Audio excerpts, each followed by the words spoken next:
ambao ni grupu ya ukabila, ambao ni grupu inataka kutenganisha wa Kenya, ambao ni grupu inasema kwamba Kenya kutakuwa na vita. Halo? Hiyo grupu ndio imeongozwa na ule jamaa tulimfukuza anaitwa Rigiji wa Munyoro. Sijui kama mnanielewa jameni. Nyinyi watu wa Kaiti nataka niwaulize swali. Nyinyi mnataka grupu ya maendeleo na amani ama mnataka grupu ya vurugu na vita? Nyinyi mnataka kuenda na grupu ya amani na maendeleo ama mnataka kuenda na ile grupu ya vita mgawanyiko?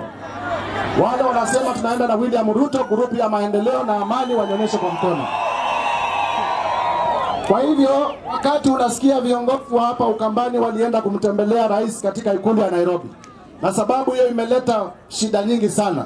Hapa Kaiti tukiongozwa na Teresia Mbaika, viongozi karibu 2000 tukaenda kumtembelea rais. Ndio maana rais aweze kuweka maendeleo katika sehemu yetu. Ndio maana hivi karibuni barabara ya kutoka Ukia kwenda Imali itawekwa lami. Tuko pamoja, tuko pamoja. Vile vile ile damu yetu kubwa ya Dhwake ambayo imechukua miaka nyingi kuisha, Mheshimiwa Rais hiyo siku akatupatia bilioni 2 pesa taslimu ya Kenya ndio tuweze kumaliza mradi wa Dhwake. Halo? Sasa kama hatungeenda kwa rais, hii barabara yetu ya kutoka Ukia kwenda Imali lami. Mwiso ndimina ndo baito hii.